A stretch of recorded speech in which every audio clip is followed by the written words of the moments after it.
Hi, I'm Andy Mioch and you're watching AnewZ live from Baku. Here are the headlines. Hopes on a ceasefire in Lebanon high. Israeli government expected to vote on US and France brokered proposal. Trump vows to hit China, Mexico and Canada with tariffs on day one in office. Security forces and protesters demanding the release of former Prime Minister clash in front of Pakistan's parliament.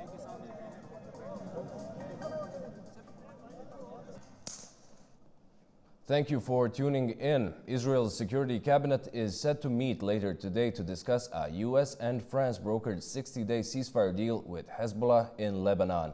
Local media reports that under the proposal, Israeli soldiers would withdraw from Lebanon and Hezbollah would withdraw its fighters and weapons south of the Litani River, some 30 kilometers from Lebanon's border with Israel. Hezbollah fighters in the area would be replaced by troops from the Lebanese army. Meanwhile, Lebanese authorities report that at least 31 people were killed by Israeli air strikes yesterday, while Tel Aviv says at least 10 rockets were fired at northern Israel from Lebanon overnight. The United Nations Relief and Works Agency warns of potential flood risks that could endanger 500,000 people in the Gaza Strip. As winter approaches, the humanitarian crisis in the enclave is expected to worsen, with aid restrictions imposed by Israel exacerbating the situation. In a social media post, the UN Relief and Works Agency stated that the recent rains have already caused immense hardships for Gazans. The agency warned that the situation is likely to worsen with every drop of rain, every bomb and every strike. Speaking to the Financial Times on Monday, the agency's spokeswoman Louise Waterreach explained that frequent winter rainfall will lead to sewage accumulation in low-lying areas, further burdening Palestinians due to the damage to Gaza's infrastructure.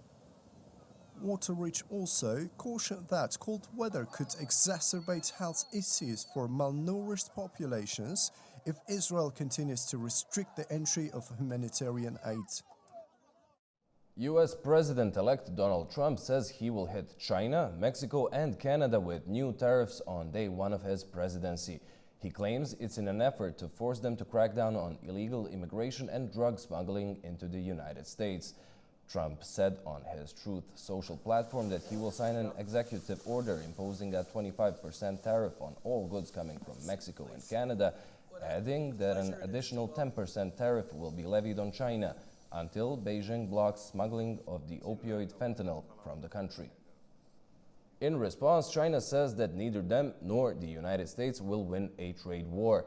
The Chinese embassy in Washington says China has taken steps to combat drug trafficking after an agreement was reached last year between President Joe Biden and Chinese President Xi Jinping.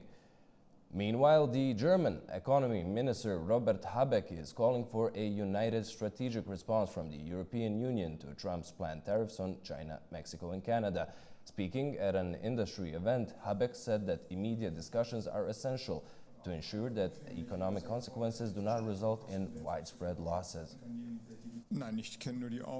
All I know are Donald Trump's statements during his election campaign, and I therefore do not want to speculate how things will proceed.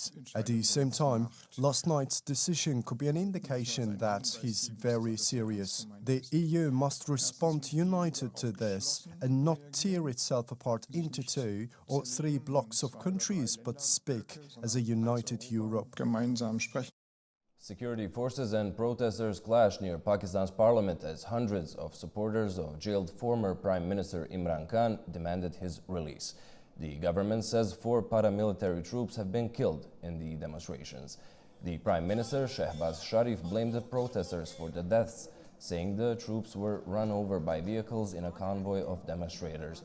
The protest march, which former PM Khan has described as the final call, is one of many his party organized to seek his release since he was jailed in August last year. Voted out of power by parliament 2 years ago, Khan faces charges ranging from corruption to instigation of violence, all of which he and his party deny. Elsewhere, 3 more people were found alive after a tourist boat sank off the coast of Egypt on Monday.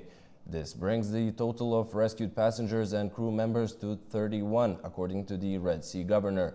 4 bodies were also recovered as search efforts for those still missing are underway. The tourist boat was carrying 45 people in total, 31 were tourists and there were 14 crew. The vessel was on a diving trip when it capsized near a reef. According to local authorities, a distress signal was received at 5:30 a.m. and rescue operations began immediately, supported by Egyptian frigates and aircraft. However, searches were suspended at nightfall. Officials reported that rough seas with wind speeds of 34 knots and waves of up to 4 metres was likely to have contributed to the sinking. The boat departed from Porto Galib and was due to return to Hurghada Marina on Friday. Poland's foreign ministry confirmed that 2 Polish citizens might be on board, whilst it's reported that 2 British people are reported to be missing. The incident marks the second boat sinking in the area this year after a similar accident in June. The Red Sea is a vital hub for Egypt's tourism industry and renowned for its coral reefs. Over in Indonesia's North Sumatra, 15 are confirmed dead in the aftermath of torrential rains. Officials say 11 people were killed in landslides and another 4 died in flash floods.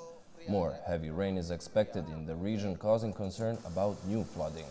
Around 100 rescue workers, along with police and military teams, are continuing the search for the 7 people still missing. So far, the search has found only 4 victims. Due to the weather and low light, we are focusing on cleaning up the main road. We will most likely continue our search efforts tomorrow.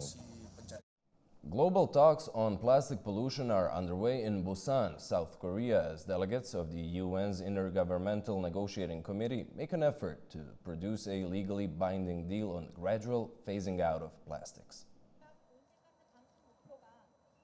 The new agreement covers the entire life cycle of plastics, focusing particularly on the resolution of single-use and short-term plastics, waste management, and the gradual phasing out of plastic.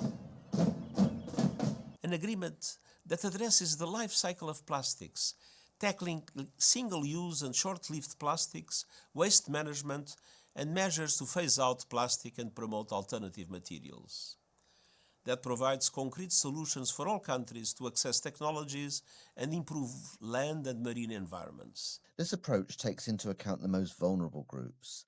The speakers emphasize how important this issue is for human health.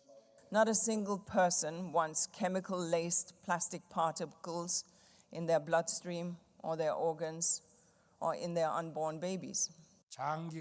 The waste we have accumulated in our oceans and rivers now jeopardizes the lives of future generations. Conference participants noted that the agreement is not just about creating a legal document, but also about humanity facing an ongoing challenge. They also pointed out that the waste accumulating in oceans and rivers is endangering future generations, stressing the global security implications of the issue. The success of these negotiations will directly shape both our present and our future. The High Representative of UN's Alliance of Civilizations, Michel Angel Moratinos, called the Azerbaijan-hosted COP29 summit here in Baku a success. Meeting with Sheikh ul-Islam al-Shukur Pashazada, the chairman of the Caucasian Muslims office in Portugal, Moratinos gave praise on organizing the global summit of religious leaders within COP29's framework. Georgia has announced its presidential election for December 14th, with the inauguration set to be held 15 days later. In 2 days' time, the parliament is expected to approve a new government following last month's parliamentary elections being contested by the opposition. The sitting president, Salome Zurabishvili, is the last one to be directly voted into office, as the next one will be picked by a 300-member electoral college. In aviation news, Turkish-made Bayraktar TB3 drone continues its shipboard testing after making history as the first unmanned aerial vehicle to take off and land on a short-deck vessel. During its second flight test conducted aboard TCG Anadolu cruising off the coast of Çanakkale, Bayraktar TB3 performed 2 more successful takeoffs and landings without using any landing support equipment. The indigenously developed UCAV successfully executed the test parameters while flying at an average altitude of 20,000 feet. After completing ramp test in Kesan and approach test at sea, Bayraktar TB3 UCAV achieved another milestone on November 19th, when it successfully took off from the short deck ramp at TCG Anadolu, which features a 12-degree incline. During a historic 46-minute test flight in the Aegean and Mediterranean junction, Bayraktar TB3 also successfully landed on the short deck without any landing support equipment. To date, Bayraktar TB3 has accumulated a total of 828 hours and 57 minutes of flight time during test flights. The festive season is on in Germany's capital as the iconic City Hall Christmas market in Berlin opens, bringing cheer, seasonal treats, and plenty of holiday spirit.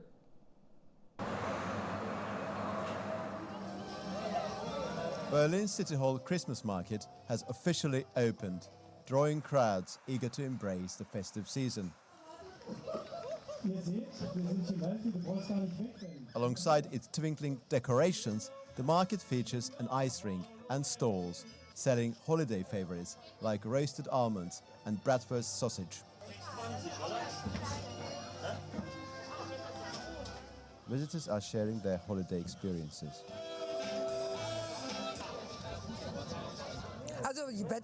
In these challenging times, Christmas brings hope, trust, love and togetherness. Dress warmly, bring some euros for mulled wine and sausages and enjoy the evening vibe. But prices are higher this year. How will pensioners afford it? The lights in the dark are lovely and the food is delicious. It's a wonderful experience. It's my first Christmas market and I really like it because it's really full of delicious things and it's really special, and I like the sleigh ride right now and I think it's really good, yes. The City Hall Christmas Market is just one of many in Berlin and will remain open until the end of December, spreading holiday joy to locals and tourists alike.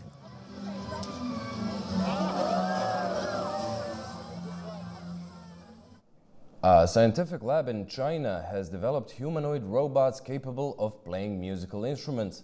The machines are able to play the piano and the yangqin, a traditional Chinese hammered instrument.